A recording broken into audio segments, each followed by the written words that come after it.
안녕하세요. 디자인 시스템 문서를 생동감 있게 만들기 위한 우아한 플레이그라운드 제작기라는 주제로 발표하게 된 추용혁입니다. 반갑습니다.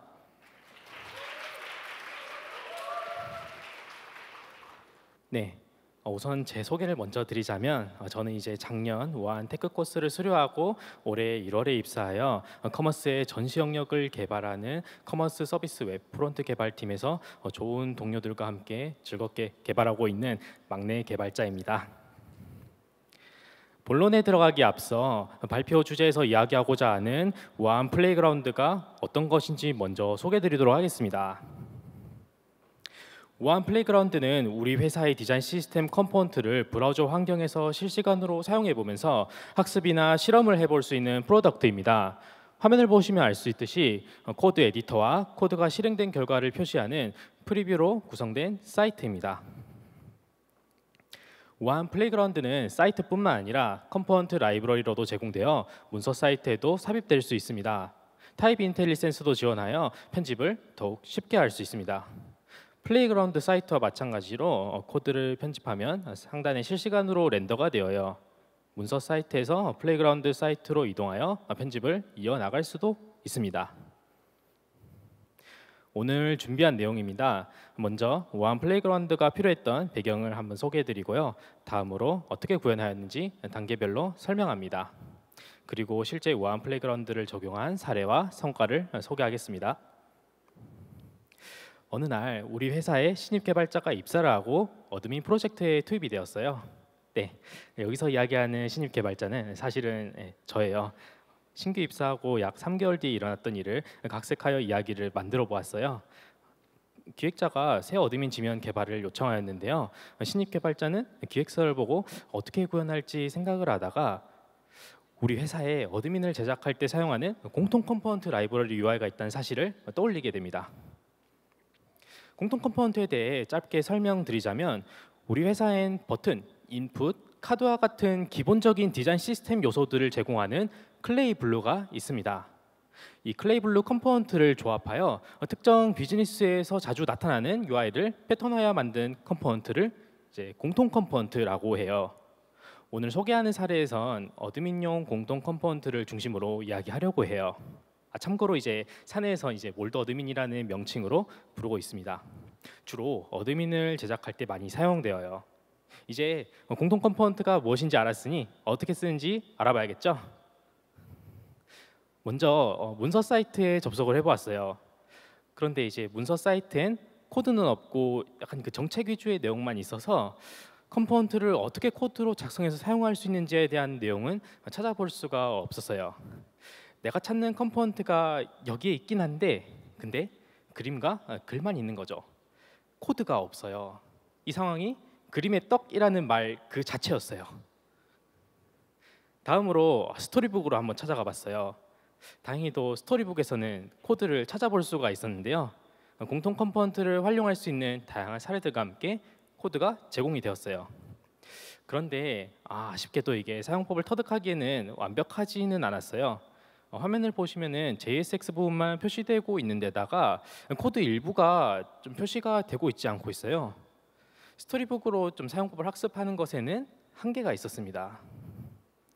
결국 코드 베이스에서 다른 사람들은 어떻게 사용했는지 찾아보면서 학습할 수밖에 없었어요.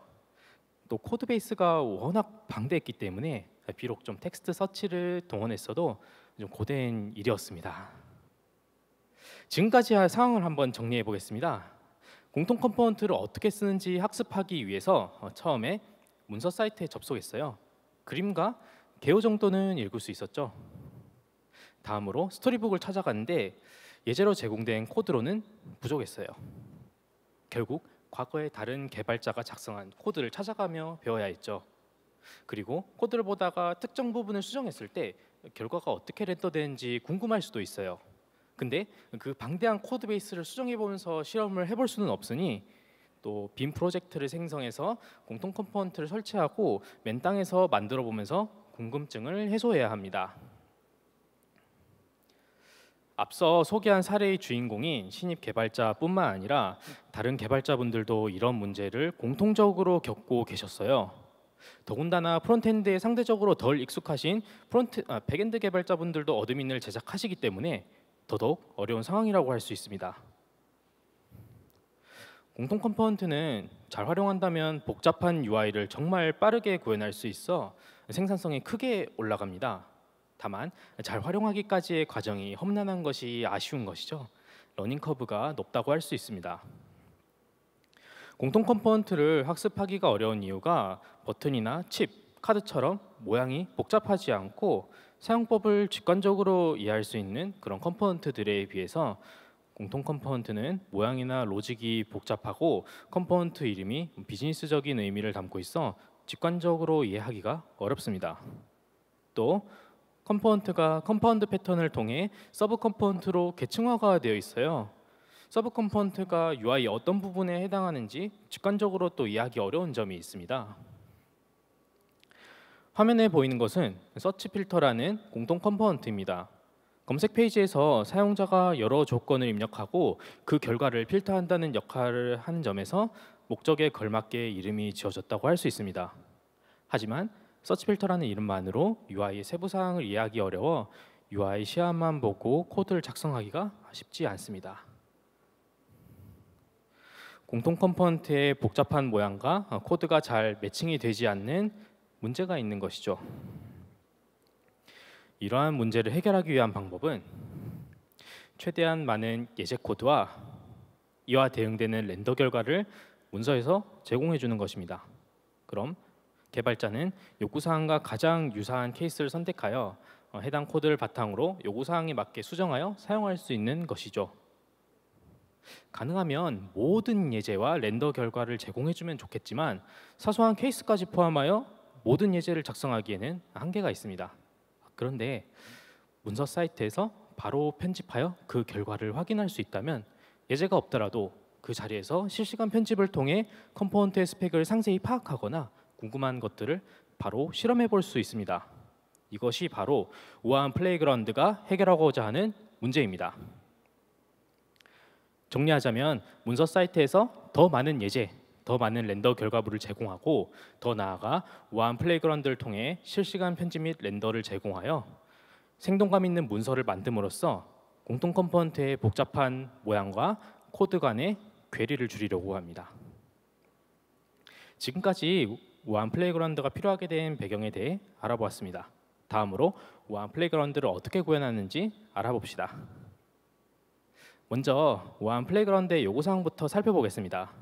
보고 계신 화면이 거의 모든 것을 설명하고 있어요. 여기서 하나씩 살펴보도록 하겠습니다. 가장 먼저 에디터입니다. 코드를 편집하는 부분이 있어요. 다음으로 프리뷰입니다. 왼쪽 에디터에서 코드를 편집하면 실시간으로 코드가 실행되고 프리뷰 부분에 렌더가 되어야 해요. 다음으로 에디터의 상단 부분을 보면 npm 라이브러리를 임포트하고 있어요. 공통 컴포넌트는 npm 라이브러리 형태로 제공되기 때문에 라이브러리를 임포트할 수 있어야 합니다. 코드 부분을 보시면 타입스크립트와 JSX 문법으로 코드가 작성되어 있어요. 브라우저는 자바스크립트만 이해할 수 있기 때문에 타입스크립트와 JSX 문법을 실행하기 위한 중간 처리 과정의 구현도 필요합니다. 그리고 인텔리센스가 동작하고 있습니다. IDE에서 타이핑을 할 때 자연스럽게 서제스천을 해주거나 심볼에 대한 정보를 제공해주는 기능입니다. 마지막으로 인메모리 파일 시스템입니다. 지금 UI에서 드러나는 것은 없지만 메모리 계층에서 간단한 파일 읽기, 쓰기 연산이 필요합니다. 지금까지 요구사항들을 요약하자면 이렇게 크게 5가지의 기능으로 구분할 수 있어요. 하나씩 단계별로 알아보겠습니다. 우아한 플레이그라운드를 구현하기 위한 가장 기본적인 요구사항부터 보겠습니다. 왼쪽에 코드 에디터가 표시되어야 하고 오른쪽엔 코드가 실행된 결과인 프리뷰 UI가 제공되어야 해요. 그리고 코드를 작성하면 그 실행 결과가 프리뷰에 렌더되어야 합니다. 코드 에디터는 모나코 에디터를 사용했어요. 모나코 에디터는 VS 코드의 기반이 되는 에디터 오픈소스입니다. 따라서 UI나 단축키 등 사용자 경험은 VS 코드와 거의 비슷해요. VS 코드 사용률이 높은 프론트엔드 직군 특성상 모나코 에디터는 지금과 같은 케이스에서 가장 적합한 라이브러리라고 할 수 있습니다. 다음으로 실행 결과를 렌더하기 위한 프리뷰는 iframe을 사용합니다. 에디터에서 작성한 자바스크립트 코드는 iframe 내에서 실행되어요. iframe은 사용이 간단하면서도 강력한 자바스크립트 CSS 샌드박스입니다. 즉, 실행된 결과의 영향이 프리뷰 바깥으로 끼치지 않도록 할 수 있는 거죠. iframe 내에서 자바스크립트 코드를 실행하는 방법은 간단합니다. srcdoc 속성을 사용하는 것인데요. srcdoc은 HTML 컨텐츠를 문자열 형태로 전달하여 실행할 수 있는 수단입니다. 문자열 형태의 HTML 내에 스크립트 태그를 작성하고 자바스크립트 코드를 주입하면 됩니다. 여기까지 기본적인 에디터와 프리뷰를 구현해 보았어요. 왼쪽 에디터에서 코드를 작성하면 오른쪽 프리뷰에서 실시간으로 렌더가 잘 되고 있는 모습을 볼 수 있습니다. 다음 요구사항인데요. 다음 요구사항은 npm 라이브러리 로드입니다. npm 라이브러리를 임포트하여 사용할 수 있어야 해요. 예시 스크린샷에선 캔버스 컴패티를 임포트하고 있지만 완성된 플레이그라운드에선 이 자리에 공통 컴포넌트 라이브러리가 들어가게 됩니다. 우리가 흔히 사용하는 Node.js 런타임에서 임포트 구문이 실행되면 노드 모듈 리졸루션 알고리즘대로 노드 모듈즈 디렉토리를 룩업하게 됩니다. 반면 브라우저 런타임에서 임포트 구문이 실행되면 어떻게 될까요? 브라우저는 파일 시스템도 없고 Node.js처럼 동작하지 않기 때문에 화면에 보시는 것처럼 에러가 발생할 거예요. 노드 모듈즈 디렉토리가 없는 브라우저 런타임에서 npm 라이브러리를 임포트하기 위한 해결 방법은 바로 CDN을 사용하는 것입니다. ESM 기반의 CDN인 esm.sh를 사용하면 네트워크를 통해 npm 라이브러리를 임포트할 수 있습니다. 다만 그림을 보시면 우리가 익숙하게 사용하는 임포트 구문과는 조금 다른 걸 볼 수 있죠. 임포트 모듈명 부분에 CDN 주소가 포함이 되어 있어요. 일반적으로 코드를 작성할 때 CDN 주소는 함께 작성하지 않기 때문에 익숙한 형태는 아니죠. 이를 해결하기 위해서 사용하는 것이 임포트 맵인데요. 임포트 맵을 사용하면 모듈의 이름만 명시하였을 때 어떤 경로 혹은 어떤 주소로 매핑을 시킬지 결정을 해줄 수 있습니다.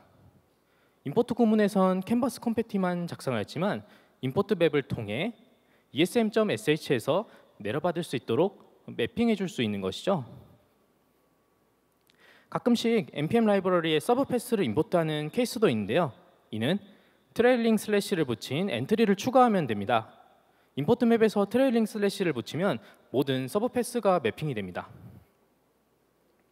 에디터에서 작성한 임포트 모듈명은 임포트 맵을 추가함으로써 이제 CDN으로 매핑되도록 구현할 수 있었습니다. 자, 화면을 보시면 npm 라이브러리가 잘 로드되고 동작하는 모습을 볼 수 있습니다. 여기까지 npm 라이브러리 로드 구현이었어요. 다음 단계로 타입스크립트와 JSX입니다. 사내에서는 리액트와 타입스크립트가 표준 기술 스택이기도 하고 또 많은 개발자분들이 타입스크립트와 JSX 문법을 사용하시기 때문에 두 문법을 지원하는 것이 좋습니다. 많은 분들이 아시겠지만 타입스크립트와 JSX는 브라우저에서 바로 실행할 수 없어요. 작성된 코드를 iframe에 넣고 실행하면 unexpected 토큰 오류를 내는 것은 충분히 예상할 수 있습니다. 따라서 브라우저가 이해할 수 있는 자바스크립트로 변환하는 과정이 필요합니다. 타입스크립트 JSX 문법을 자바스크립트로 변환해주는 트랜스파일러는 여러 가지가 있습니다. 그중 가장 많이 언급되는 바벨, ESBuild, SWC 세 가지를 비교해 보았어요. ESBuild와 SWC는 각각 고와 러스트로 작성되었지만 웹 어셈블리로 컴파일된 바이너리로 제공하기 때문에 브라우저 런타임에서 실행할 수 있습니다.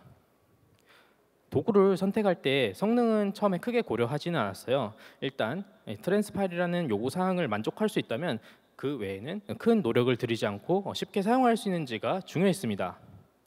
이들 도구 모두가 큰 어려움 없이 사용할 수 있었습니다. 다만 번들링 기능이 제공되지 않는 경우 롤업과 같은 번들링 도구를 따로 사용해야 하는 점 때문에 번들링도 한 번에 해결하기 위해 ESBuild를 채택했습니다. ESBuild의 한 가지 단점은 웹 어셈블리 바이너리가 꽤 크다는 겁니다. 화면을 보시면 11MB라고 되어 있는데요. 11MB는 느린 네트워크 환경에서 좀 오래 걸릴 수 있는 크기입니다. 그런데 다행히도 G집 압축을 거치면 3메가로 줄기 때문에 크기는 큰 문제가 없을 것으로 판단했습니다. ES 빌드를 사용하여 트랜스파일을 거치면 타입스크립트 JSX로 작성된 코드를 자바스크립트로 변환할 수 있습니다. 트랜스파일을 거친 결과물인 자바스크립트 코드를 iframe에서 실행하면 됩니다. 코드를 한번 볼까요? ESBuild 트랜스폼이 코드를 트랜스파일 할 때 사용하는 함수입니다. 옵션에 로더를 tsx로 지정하면 타입스크립트 JSX 코드를 트랜스파일 하도록 할 수 있어요. 그리고 트랜스파일된 자바스크립트 코드가 반환이 됩니다. 이 코드를 iframe에서 실행하도록 하면 완성이에요. 이제 에디터에서 타입스크립트 JSX 코드를 작성해도 브라우저에서 실행됩니다. 여기까지 타입스크립트 JSX 코드 지원을 구현해 보았습니다. 다음 요구사항인데요. 다음 요구사항은 타입스크립트 인텔리센스입니다. 인텔리센스란 코드 자동 완성, 파라미터 정보 등 정적 분석된 내용을 표시해주는 기능입니다. 인텔리센스를 통해 어떤 프롭스를 넣을 수 있는지 또 어떤 값이 올 수 있는지 자세히 피드백을 받을 수 있기 때문에 개발자 경험에 중요한 영향을 끼치는 요소입니다. 먼저 모나코 에디터에서 인텔리센스가 어떻게 동작하는지 먼저 알아봅시다. 우리가 코드 에디터를 입력하면 커서 위치에 표시할 수 있는 파라미터 정보나 타입 체크 등 정적 분석 결과를 보여줍니다. IDE를 사용하실 때 커서 아래 키워드 제한 사항이 표시되거나 빨간 줄이 표시되는 것을 많이 보셨을 텐데요. 정적 분석 결과를 띄워주는 것입니다. 이를 통칭하여 인텔리센스라고 합니다. 모나코 에디터에서는 정적 분석이 서버 클라이언트 구조로 동작하도록 되어 있어요. 서버 클라이언트라는 단어로 언급했지만 실제 물리적인 서버가 필요하다는 뜻은 아니고요. 정적 분석을 수행하는 언어 기능과 에디터가 그렇게 분리가 되어 있다는 뜻입니다. 실제로 모나코 에디터와 랭귀지 서버 모두 브라우저 측 런타임에서 실행이 됩니다. 모나코 에디터와 랭귀지 서버 간 메시징은 랭귀지 서버 프로토콜이라는 메시징 프로토콜을 통해 이루어집니다. 즉, 정적 분석을 서버에 어떻게 요청할지 그리고 어떤 형태로 결과를 받을지 규칙이 정해져 있다는 것이죠.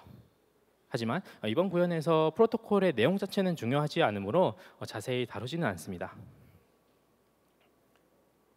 에디터에서 리액트 라이브러리를 임포트하는 구문을 작성하였을 때 모나코 에디터는 리액트 패키지에 대한 타입 정보를 타입스크립트 랭귀지 서버에 요청할 것입니다. 그러나 타입스크립트 랭귀지 서버는 리액트 패키지에 대한 타입 정보를 가지고 있지 않기 때문에 에디터에 빨간 줄이 표시될 거예요.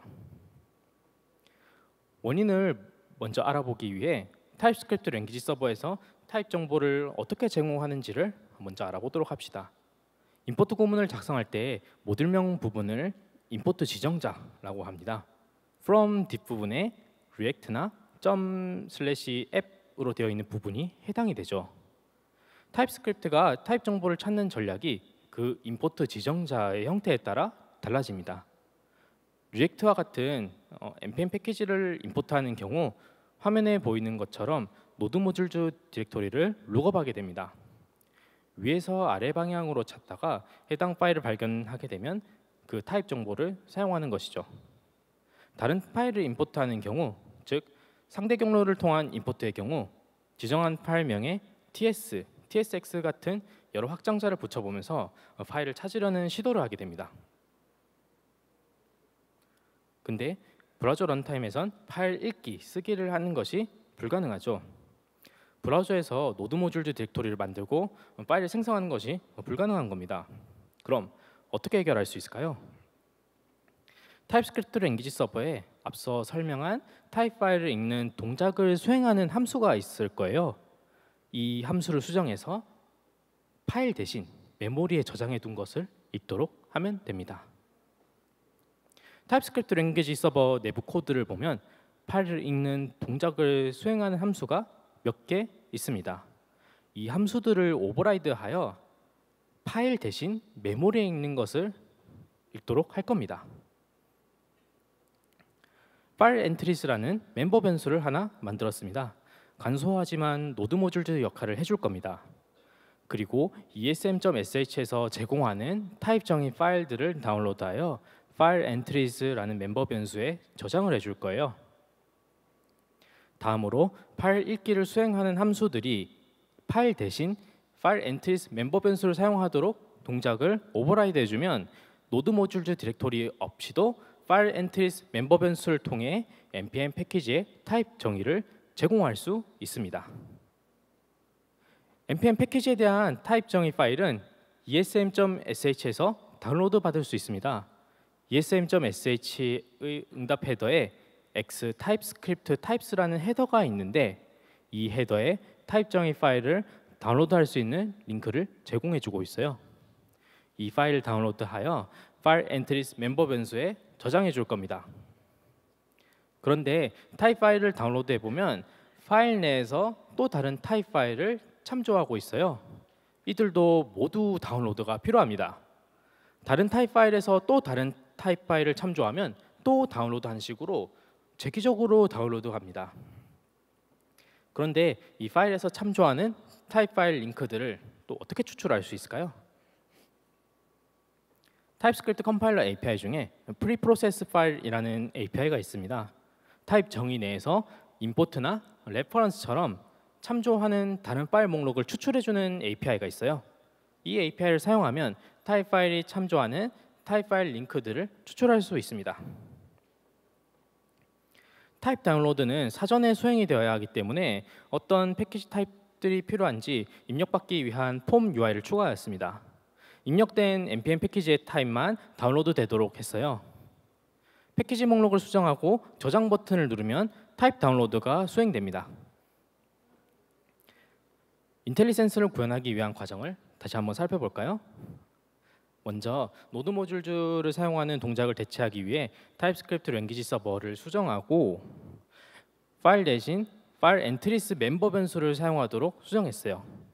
파일 대신 메모리에 있는 것을 읽도록 하는 것이죠. 그리고 타입 정의 파일은 esm.sh에서 다운로드 받아 파일 엔트리즈에 저장합니다. 만약 다운로드 받은 타입 파일에서 또 다른 타입 파일을 참조하면 재기적으로 모두 다운로드하도록 합니다. 마지막으로 이 과정들이 사용자가 라이브러리 목록을 수정하였을 때 해당 라이브러리, npm 라이브러리에 대해서만 타입이 다운로드 되도록 그렇게 구현하였습니다. 여기까지 타입스크립트 인텔리센스가 기능하도록 구현해 보았습니다. 자동 완성이 잘 되는 모습을 볼 수 있어요.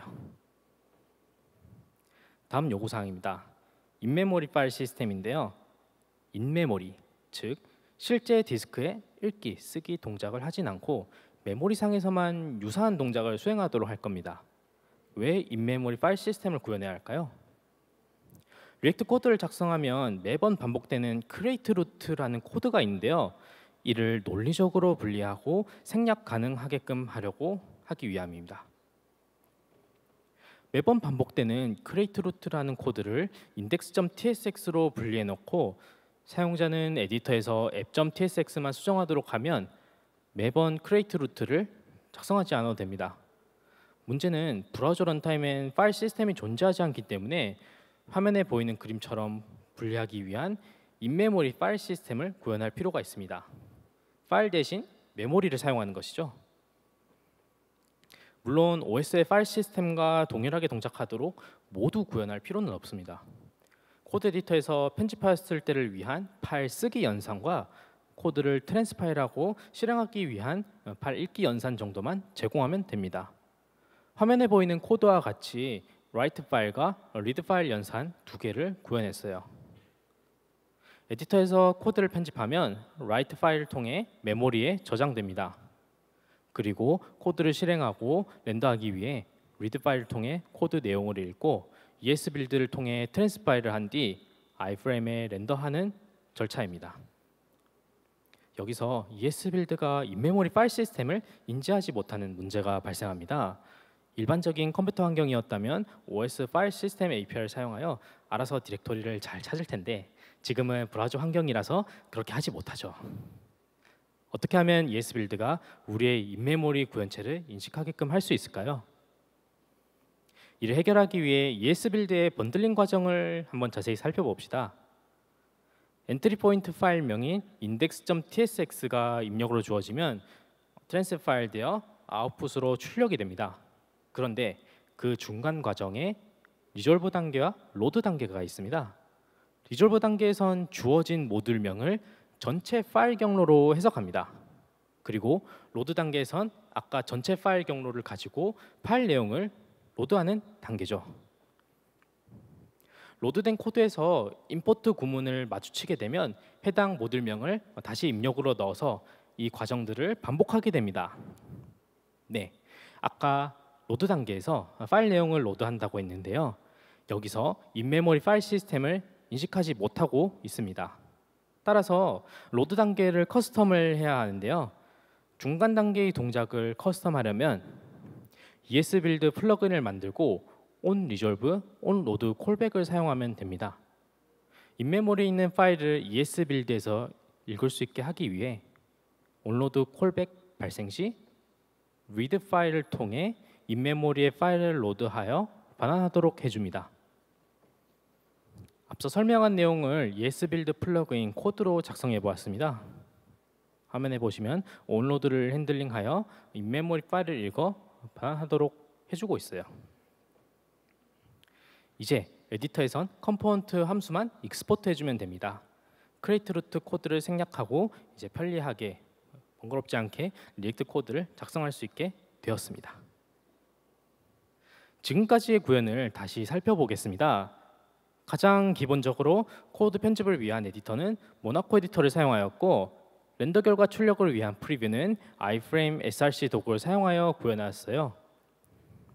브라우저 환경에서 npm 라이브러리를 임포트하기 위해 임포트 맵과 esm.sh를 사용했습니다. 그리고 타입스크립트 JSX 코드도 에디터에서 작성하여 실행할 수 있도록 ESBuild를 사용하여 자바스크립트 코드로 변환하는 과정을 추가했습니다.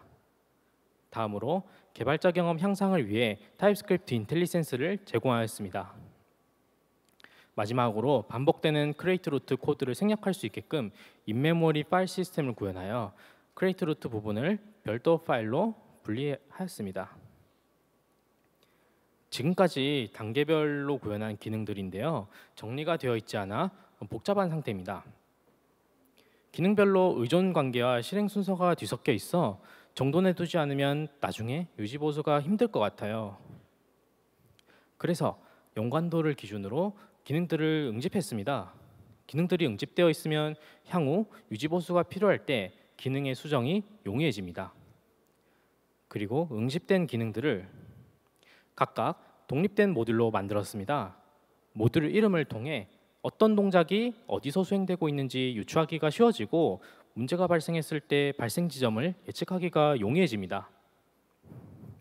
앞서 응집한 모듈들은 서로 독립적으로 기능을 수행할 수 있는 상태이기 때문에 아직 완성된 형태가 아닙니다. 기능들을 결합하고 완성된 기능을 제공하는 역할을 해줄 모듈이 필요합니다. 먼저 UI 모듈입니다. UI와 관련된 기능들을 결합하여 완성된 UI 컴포넌트를 제공하고 다음으로 모델 모듈에선 완성된 비즈니스 로직들을 제공합니다. 그리고 UI와 모델을 사용하여 최종적으로 두 가지 형태의 배포가 만들어집니다. 두 가지 형태의 배포는 두 가지 방식을 지원하기 위해 나뉘어져 있습니다.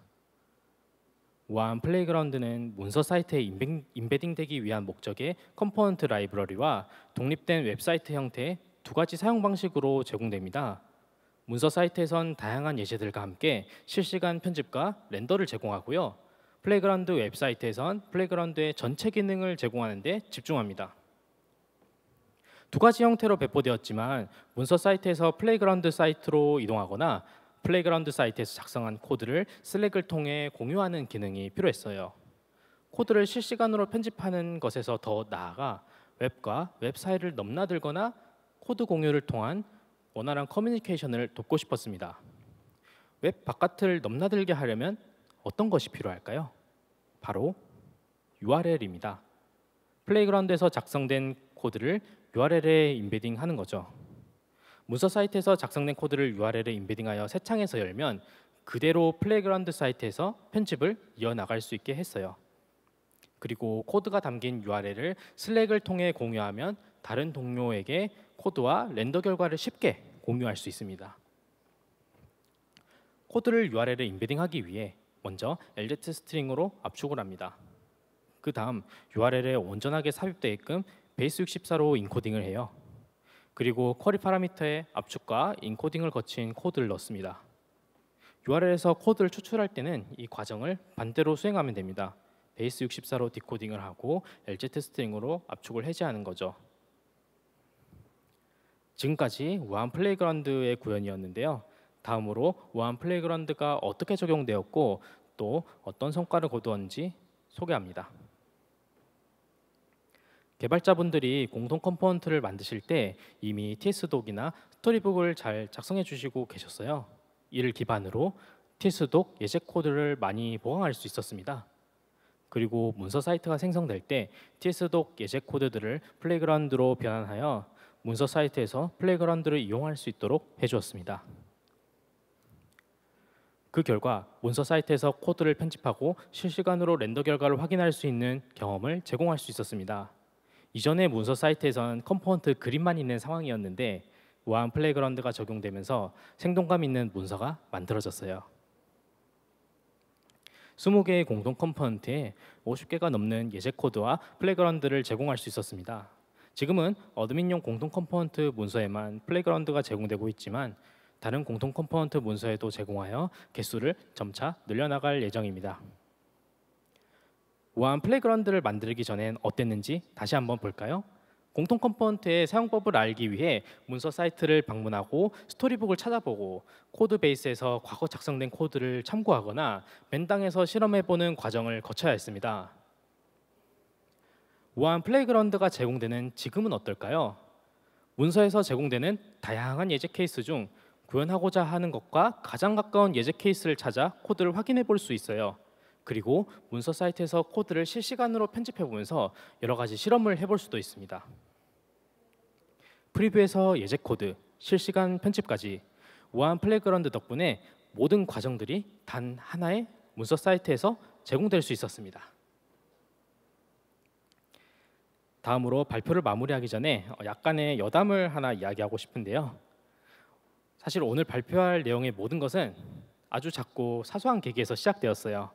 전사 슬랙 채널 중에 오늘 공부한 걸 기록하는 TIL이라는 채널이 있는데 한때 이제 싱글 파일로 어디까지 할 수 있는지 연구해보고 그 내용을 TIL로 작성하여 올렸었어요. 하나의 HTML 파일로 리액트 앱을 만들어 보거나 아니면 하나의 자바스크립트 파일로 풀스택 애플리케이션을 만들어 보기도 하는 등 싱글 파일의 가능성을 혼자서 탐험하고 있었던 것이죠. 그런데 동료분께서 제가 올린 TIL을 보고 플레이그라운드를 만들어 보자는 제안을 주셔서 화면에 보이는 것처럼 단 5개의 대화로 이 모든 것이 시작되었습니다. 정말 생각지도 못한 계기로 정말 많은 것이 시작된 거죠. 생각지도 못한 계기로 시작되었지만 이 프로덕트를 만들기까지 정말 많은 노력을 들였던 것 같습니다.